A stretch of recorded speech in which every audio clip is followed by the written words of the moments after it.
এই মুহূর্তে উপস্থিত হয়েছে এই গোয়ালপুকুর বিধানসভার ডাঙ্গি ডুবকুল এলাকায়, যেখানে গতকাল রাত্রে ভয়াবহ চুরি হয়েছে।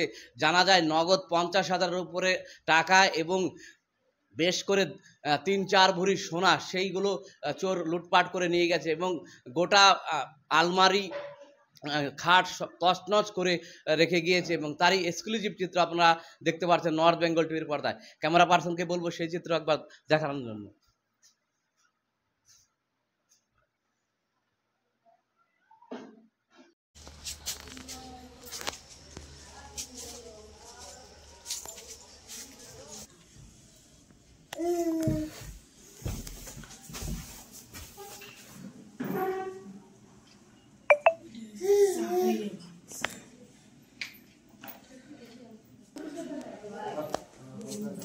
দেখেন, আমি গত 2 দিন ধরে আমার শ্বশুর বাড়িতে আছি এবং আমার রুমটা ফাঁকা ছিল, যে কারণে কিছু লোক জানলা টপকিয়ে ভিতরে ঢুকে যা যা ছিল, ক্যাশ প্লাস আমার বিয়েতে পাওয়া সোনা, টিভি, যা যা নিতে পারছে টোটাল জিনিসটাই নিয়ে চলে যায়। ফাঁকা রুমে যতটা ওরা নিতে পারে টোটালটাই নিয়ে চলে গেছে।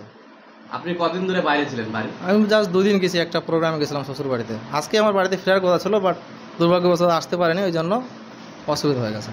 এই যে বিভিন্ন এলাকায় এমন চুরির ঘটনার সামনে এসেছে, দেখা যাচ্ছে এখন তো বাড়ি ছেড়ে কোথাও যাওয়া মুশকিল, কি কতটা আতঙ্ক মনে হচ্ছে নিজেদের? আতঙ্ক তো নিশ্চয়ই আছে। এলাকার ভিতরে বিভিন্ন চুরির খবর শুনি এদিক ওদিকে হচ্ছে, আমার এদিকে যে হবে এরকম ভাবতে পারেনি, কিন্তু হয়ে গেল। এর জন্য তো অনেকে দায়ী থাকতে পারে, কিন্তু সবাইকে তো দায়ী দিয়ে দোষী করে লাভ নাই। যেটা হওয়া সেটা হয়ে গেছে, কিন্তু যাতে নেক্সটে এরকম না ঘটনা ঘটে তার জন্য একটা প্রশাসনিক ব্যবস্থা নেওয়া বিশেষ জরুরি। আপনি কি পুলিশ প্রশাসনকে জানিয়েছেন? জি, জানিয়েছি। এখন আসেনি? না, এখনো আসেনি, আসবে। আপনার নাম? জি, আমার নাম রাজেশ বিশ্বাস। বাড়ি ডাঙ্গি ডুবকুল। টিভি ফিসটা বাই করতে পারো না বলে ফিসটা নেন বলে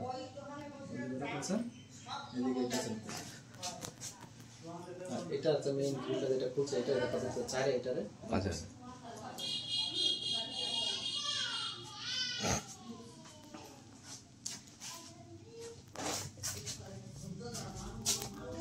লকারটা একটু দূর থেকে দাঁড়াও, নিচ্ছি ওটা আগে। ওই যে আরেকটা লকার হবে। হ্যাঁ, নিচ্ছি।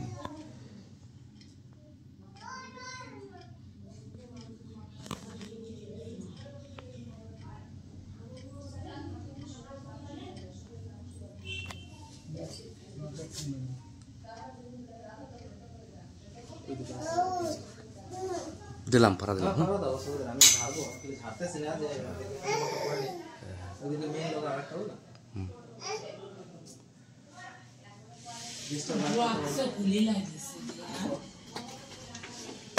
বিষয় তো আমি মাসি ফোন করলো, এখনই এসে দেখলাম দরজাটা বন্ধই ছিল, মানে টেনে দিয়ে জালনা ভেঙে, ও গত নাকি 2 রাত বাড়িতে নেই, জালনা ভেঙে গতকাল রাতে আর কি, মানে ভিতরে এমনভাবে ভাঙচুর করেছে যে যা কিছু ছিল সম্পূর্ণই নিয়ে গেছে। আর ছেলেটা বিষয় হলো যে বেশি দিন বিবাহ করেনি, নতুন হলো বিবাহ করার, তো বেশ সোনাদানা ওকে যা পড়েছিল বা লোকে শ্বশুরবাড়ি থেকে দিয়েছিল সেই জিনিসগুলো সম্পূর্ণই ছিল এবং কিছু ক্যাশ টাকা রাখা ছিল। বাইরের ব্যাপারে যাওয়ার ব্যাপার ছিল, তো কিছু টাকা তুলে রেখেছিল।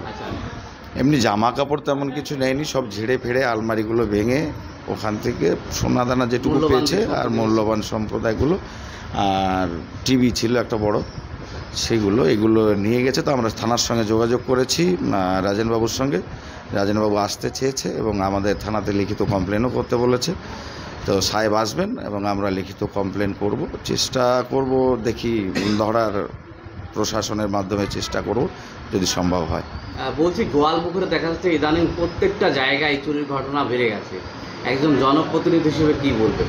অ্যাকচুয়ালি ব্যাপারটা কি হয় না, এখন এমন একটা জায়গায় এসে দাঁড়িয়ে গেছি যে কেউ বাড়ি থেকে বের হলে ফাঁকা ঘরগুলোতেই হচ্ছে ইনফরমেশন, আর এখানে পিছনের লোক থাকে যে খবর পেয়ে যায় যে ছেলেটা বাড়িতে নেই, গত 2 রাত বাড়িতে নেই, আর এই ঘটনাটা ঘটে গেল।